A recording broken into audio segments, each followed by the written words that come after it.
What's up, you guys, and welcome back to my channel. It's your girl Brittana, and we are back with another video. In today's video, we're talking all things self-care for the work from home mom.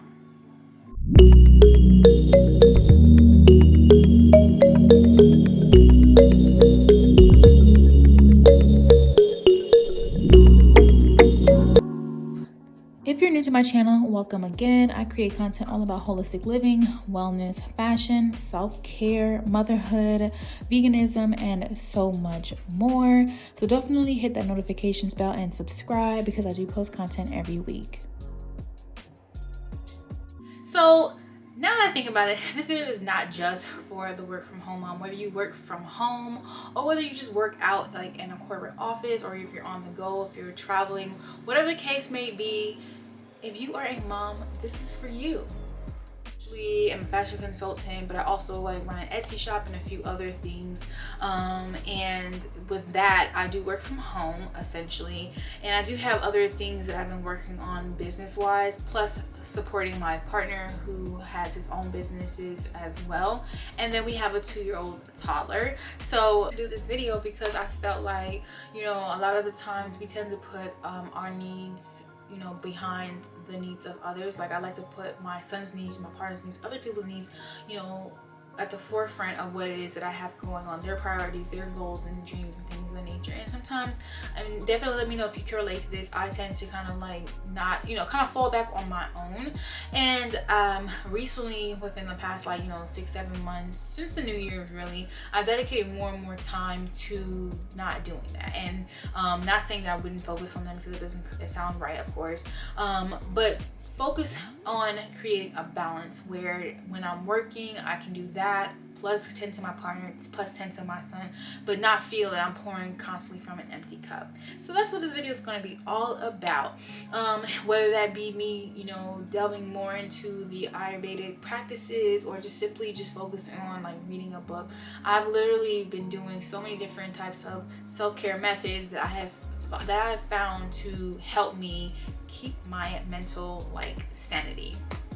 So the first thing I kind of wanted to jump right into is to be gentle with yourself. I know we probably hear this a lot, and this is probably like the most basic one that I probably would talk about, only because of the fact that I feel like at least from my own personal experience, and so all of this is just my own personal experience. It's not like to bash anybody. How you live is how you live. But basically, I like to take small breaks, and essentially that's my way of being gentle with myself, is to find moments of silence, find moments of isolation, find moments of just solitude.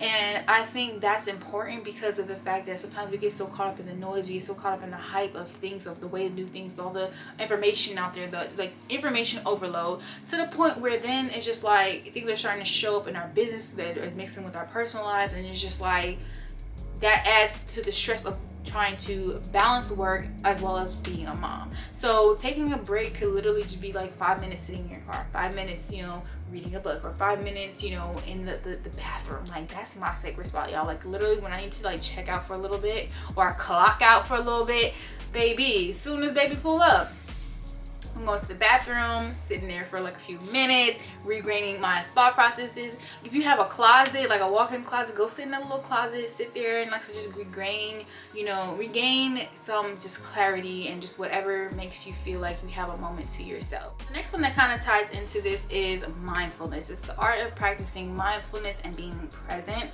So even though you do want to take some breaks, you still want to be in the present moment. So meaning if you're hanging with your kids, you're having a family day, literally be in that moment.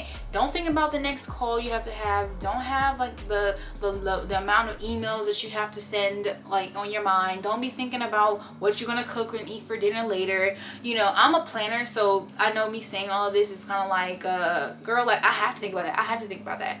So like I said, me saying all of that is because I am a planner. I get it. Trust me, I get it. But I have to remind myself at times that no, you should just be in this moment. So if we're going apple picking, or if we're going, to the pool, I need to be in that moment, because especially while they're so young, y'all, if you are a new parent, or a prior, parent that has some years on you, you already know how much time goes by like so fast. And it's like kind of crazy because it's like I just remember just having my son, and like I said, now he's already 2. And I only want to bring that up because you just don't want the time to kind of like slip you by, and you don't want it to get to the point where you look back years from now and you're like, wow, like where did the time go? And some other ways of practicing mindfulness, or just being present, or just creating that that break for yourself, is to just really indulge in some form of the self-care or the act thereof, like praying. I really tap in and tune into God, and have been working on rebuilding my relationship with God, because your girl needs a little extra strength, okay? Especially as my son is in this terrible 2 phase where so yeah, I tap into God, I tap into journaling heavily. I like to express myself through that, through writing, through poetry, through reading a lot of self-help books. That helps me a lot, self-help or parenting books, or just business books, or books that I can kind of just connect and relate with. Journaling or meditating, I think that's another one that kind of ties to the first point of taking that break. And another thing that you can do, and if you've been following me for a while, you kind of know that I talk about this a lot. When I just mentioned the whole canceling the or like reducing the noise, I have like a method I call like reduce the noise or cancellation noise method, where I literally take breaks from social media. So I mean, most people just call it social media breaks, but I'm talking about all media. I'm not talking about just Instagram, TikTok, and all of that. I'm talking about the news and all of that. I mean, for the most part, I already don't watch the news because I don't need that negativity in my life. But yeah, like I literally would take a whole month off, and it sometimes it does become a little like tricky, especially being a content creator, where it's just like, hey, like I can't fully take off a whole month to just not do that.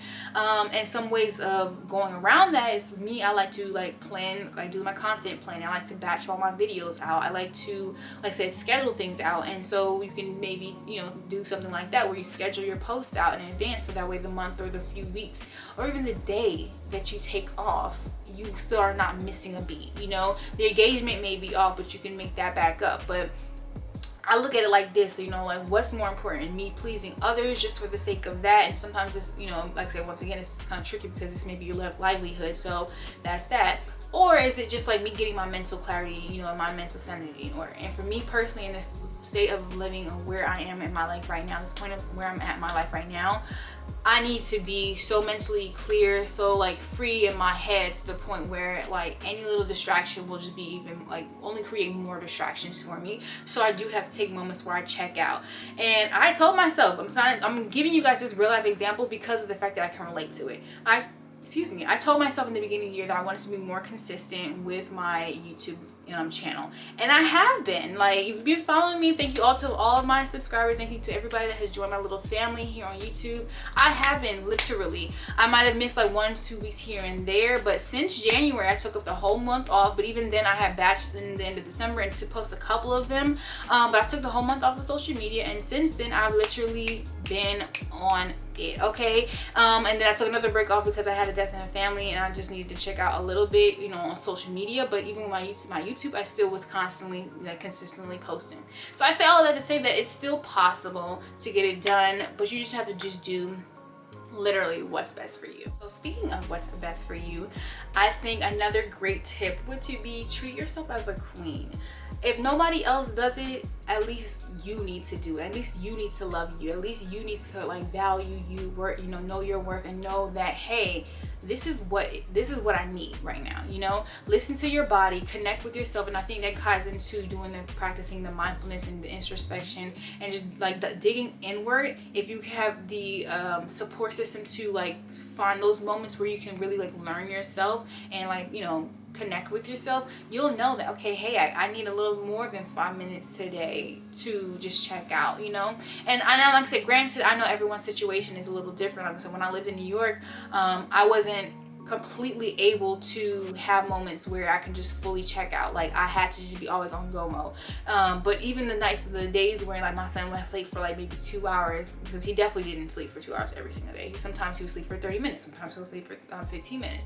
So I definitely can relate to those parents that feel like, you don't have that much of a support system. One parent may be a full work parent, and while the other works, it doesn't work, or y'all both work, you know, and have different schedules, and I can relate to it all because I've been in literally each stage of all of that. And so I just like been learning from all of that, and it just makes it easier for me to express to you guys that it'll definitely get better. And then, you know, like I said, finding, you know, ways to treat yourself while you're in that process. So for me, it's like taking a nice bath, you know, maybe going to get my hair done, going to get my nails done. If you, like say, if you're at the financial point where you can maybe buy yourself something new, if you're like that. If you don't want to do that, maybe it's a nice meal. Maybe it's creating like the time between you and your parent, you and your partner to have like date nights, you know what I mean? Or kind of to my next point, solo dates. You can literally have like solo dates where you go hiking to get that moment of, you know, or that sense of mental clarity. You can do like, you know, dates with your girls. You can do, like I said, solo dates, go to a concert, go to like a jazz fest, or just something, you know, by yourself, go out to eat by yourself, go to the movies by yourself, to give you that moment to be by yourself. Because it's so funny, when I had my son, my father was telling me, he was like, now that you have a kid, I promise you it will never be quiet again. Like, it will never be quiet in your household again. And it's so funny, like I bring that up because it's like, it's so true. You know, now I literally, anytime I think he's quiet, it's either he's asleep or something's wrong. So it's just like, that's crazy that now I'm at that point in my life where it's just like nothing pre-baby is like how it is now. Like, everything has completely changed. And so it's good to, like, you know, to have like those date nights, go and just have moments to yourself. And like I say, maybe if you have friends or other moms, bring your kids along, solo dates, or have dates with your kids. You know, you can go and y'all can work out together. That's something else that I've been like getting and tapping into, is like doing little gym dates with my kids. I do a mommy and me yoga with my son, whether it's going somewhere or doing it virtually, or just watching a YouTube video and just engaging him in the practice, because I feel like I've been learning a lot of things that as I've learned, he's learning too, you know. You can do a lot of different things, like I said, with your kids. You know, maybe join a set report group, you know, that can trade off. Find your tribe. That's the next point. Find your tribe. Find a group of women that are like-minded, where you can, maybe y'all can go together to do your workouts. Maybe you can like trade like your kids off, you know. If like, I was talking to one of my good like homegirls, and we were talking about homeschooling, and we were saying like, you know, it would be nice to have it where we can do it where we have like one like set location, and like all of our kids can come together, and then we have like a joint sitter come teach the kids, hang with the kids, and then like we trade it off like that. Like, maybe if we don't have a set location, maybe one day we're at my house, maybe one day we're at, you know, her house. So there's like so many things that you can like look into. And I just hope these examples and the tips are like helping. So I kind of also wanted to talk a little bit about the work-life balance, especially for the moms that do work from home. I think for me, what kind of helps the most is like having a routine, having a schedule, and setting my intentions. I'm big on being intentional and living intentionally. And I find like when like my routine or my schedule goes wrong, so at least if I have my intentions for the week in order, things kind of can still operate smoothly and work out like in like the best way. And so I've noticed like me writing out my goals for the month, then going deeper than, you know, kind of breaking it into like my goals for the week, then breaking it down to what my goals are for the day. I think that helps. Also, like at the beginning of the week, I like to you know, kind of set the intentions for the week. Like, what does the week look like? What does it feel like? What are my plans? Kind of tying it to the goals and things of that nature. Like, what are my actions? Like, if I want to post content, what days do I want to do that? You know, if I am doing content, like what does the content calendar look like for that week? How can I tie that together? How can I incorporate the homeschooling with that? How can I have my son be engaged with my content so that way I can be, you know, doing both, you know what I mean? So it's just kind of thinking outside of the box in that way too. If I'm doing a styling session, how can I incorporate my son in the mix without, you know, feeling like he's being neglected, all while still remaining professional? How can I use the family support or whatever support I have to create that balance for myself? If it is something where if you're at a financial capability to do so, can you afford, maybe like if you can't do the laundry, can you afford a laundry service? Can you afford maybe like a meal delivery service? And I kind of mention all these things because, like I said, I'm a person that likes to do everything myself, but I've been learning over the years to, you know, sometimes it's okay to ask for help. And I feel like, y'all, I'm onto something something. I think that might be a whole tip in itself. Like, it's okay to ask for help. So get the help if you need it, which ties into another point of finding your tribe. I just mentioned that briefly a few minutes ago about like that support system, but whether it be like joining like a Facebook group, joining apps like, you know, Peanut or whatever the case may be, it's important to literally have a support system, because I promise you, you will start to kind of go crazy. Like for me, my day looks like me doing some type of style sessions, or just creating mood boards, or creating content, or working on my Etsy shop, or like I said, literally homeschooling my son. And that takes a majority of my day, like me being around my son. And, you know, sometimes it does get a little lonely if, you know, Bay's working and like your only source of, you know, stimulating conversation is with the 2-year-old. It's, find your tribe, you know. And I talk about this a lot, you know. I'm big on manifesting and praying, things of that nature. And I prayed and I manifested my relationship with some of my mom friends now. I knew that once I was pregnant, I'm vegan, so I need to find mom friends that are also vegan. It would be nice to find that, and I did.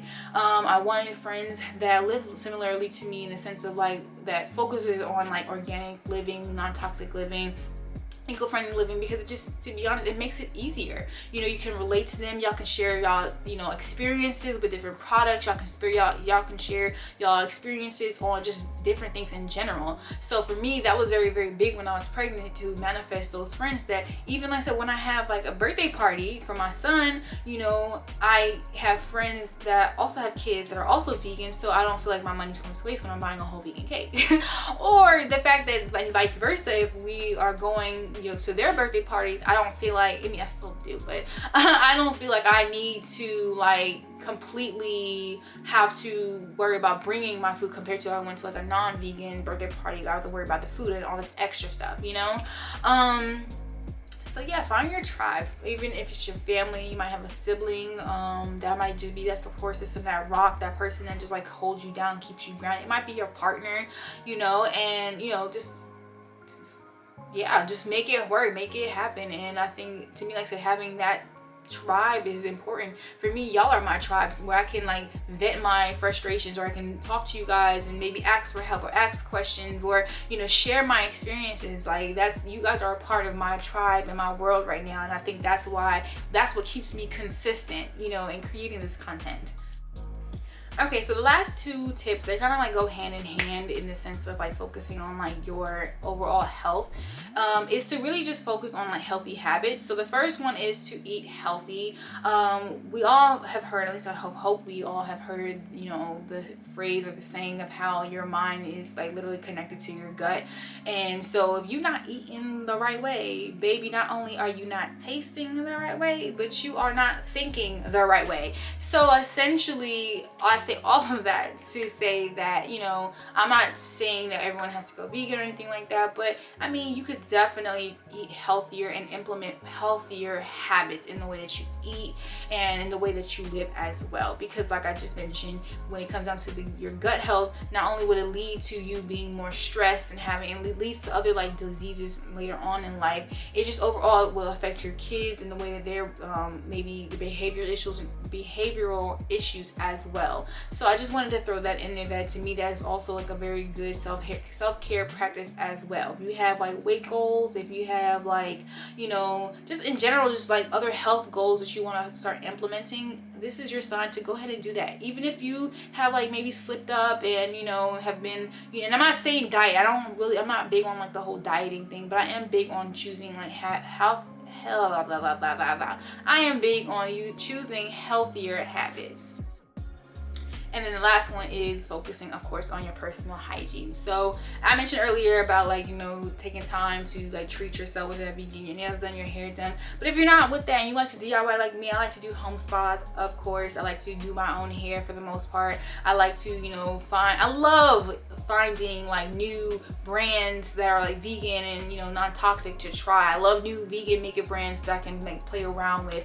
And I like, you know, finding different things that I can indulge in. I love, you know, finding new different like mango butters and just different things, and DIYing different like, you know, serums and things of that nature that I can use for my skincare or whatever the case may be. So that's kind of ties into the overall point. Maybe if you don't already, maybe it is time, another sign for you to maybe start implementing a self-care like routine or skincare routine, hair care routine, you know, and find like those moments or those days where you just, you know, this is the day I'm dedicating to like literally myself. Like I'm going to do my hair, I'm going to do my skincare. You know, I like to have a nice like rising routine where I'm just, you know, focusing on like my mental stuff, setting up everything around the house. I'll link it up, you know, somewhere for you guys so you guys can kind of get a glimpse of how that is, just so I can really focus on myself as well as like my personal care stuff as well. And kind of tying back to the whole like creating like the work life balance as well. When you have that routine, like that rising routine, which is like essentially like a morning routine that's kind of a more structured routine, to me I feel like everything else kind of like follows and like literally runs smoothly throughout the day. And I think to me that's kind of like really important in terms of like having like that routine, but also being flexible and, you know, like graceful with yourself, because not everything goes according to plan. Like I said, I'm big on planning and like almost an OCD type of plan. Like it has to be this, it has to be this way. I'm a definitely type A type of person, so comment down below if you can relate to that.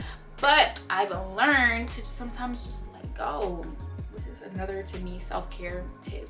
Just let go and let God. You know, sometimes it's okay to have things structured, but sometimes it's okay just to go with the flow. Sometimes it's okay to just, you know, kick back, relax, and not do nothing for the day. Sometimes it's okay to be like, you know what, like I need a moment, and I'm gonna figure out a way to get that moment. If it's when the baby is sleeping, if it's you asking hubby or whoever your spouse is or whatever the case may be to make dinner so that when you can just go for a walk or whatever the case may be, or just like I said, just simply just letting go. If there's certain things that maybe like you're battling with or, you know, you're struggling with, pick your battles. Like you may have certain issues, or you may have, you know, had certain arguments or certain work issues and stuff like that. Pick your battles and pick what you feel like is worth holding on to and that it needs to be addressed right away, and then the rest, like, kind of let it go.